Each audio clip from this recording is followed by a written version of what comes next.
What you're going to do is you're going to pack the bagel inside of the hole. You will not be able to reuse the bagel though, so unfortunately. So we let this thing dry overnight. And also update on the paint, I am not as impressed once it's dried. Definitely next time around I'm going to go with the Rust-Oleum. I'm going to start out by dropping in the distributor. Alright, distributor's on. Got it clocked correctly.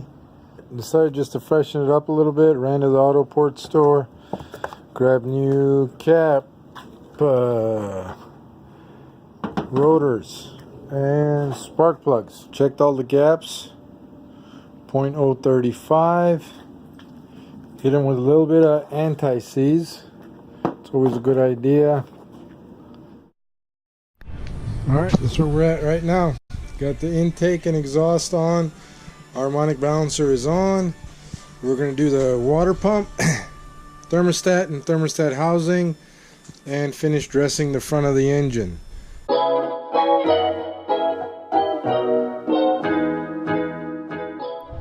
Water pump is on. I'm going to put on the thermostat. I got the fail-safe unit, part number 7200-195. Supposedly if this ever breaks, malfunctions, it locks in the open position instead of the lock position, so your car will not overheat.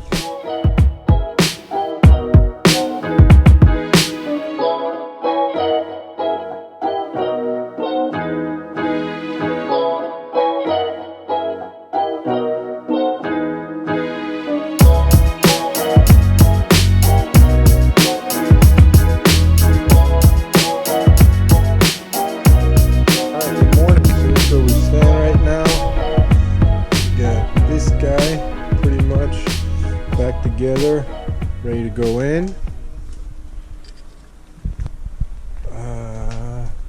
Only thing is, I still have to put on the clutch and flywheel. Then I have no way of doing that as long as it's bolted to the engine stand.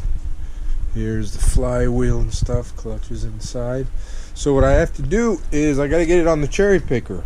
So that means this engine has to come off the cherry picker, get that one on, and then once that one's in, then I can take this one here and bolt it to the engine stand. Alright, got this engine on the hoist. Cleaned up the back of the crank. There's a little bit of surface rust on there. Now we put this guy on. So the cutout here goes on the top. Like so. Then we got the flywheel. We'll clean that up a little bit.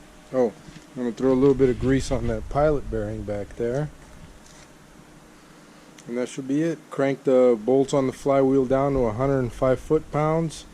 Put a little bit of red Loctite on there, and you should be good to go.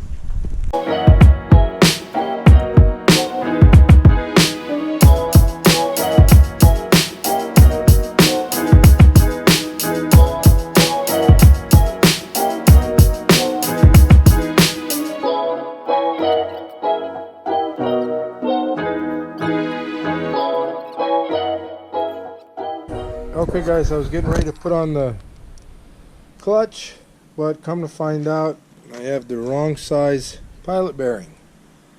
So that pilot bearing has got to come out. I want to teach you guys a little trick.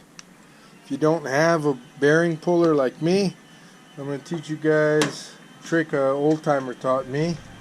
Get yourself some bread, bagel, whatever. I didn't have any bread, so I got a bagel. You will not be able to reuse the bagel though, so unfortunately. What you're going to do is you're going to pack the bagel inside of the hole. Your inner redneck has to come out to do this, alright? Because you got to have a little bit of redneck ingenuity for this. So you pack this sucker in there, nice and deep like. Alright, you really got to get it in there good now. Alright, like that. Looks like I'm going to need more bagel. Get it. Alright. Now, once you get the bagel in there, alright, what you're going to do is find something. I was able to find this socket. You're going to put that socket in there, and you're going to hammer it. And the bread, or the bagel, is going to drive the bearing out. Now, I'm probably going to need some more bagel, but we'll see how it goes. Can you guys see that? Alright. Get yourself a hammer there. Start hitting it.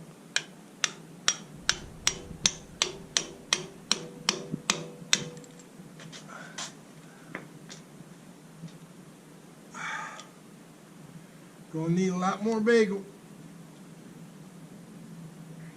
Make sure you don't hit your finger like I did, because it hurts quite a bit.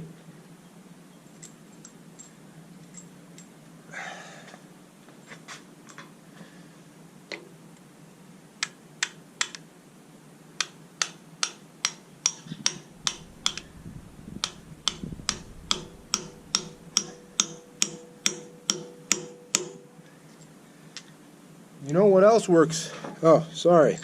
You know what else works really well is if you just get a bearing puller.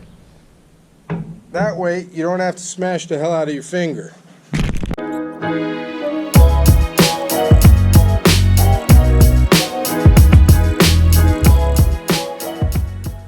There you go. Pilot bearing out. Now, very important. After you have removed the pilot bearing, okay, two things. Get the bread out, of course. Alright. Second thing, go put some ice on your finger. Alright, very important. Pilot bearing out, ice the finger.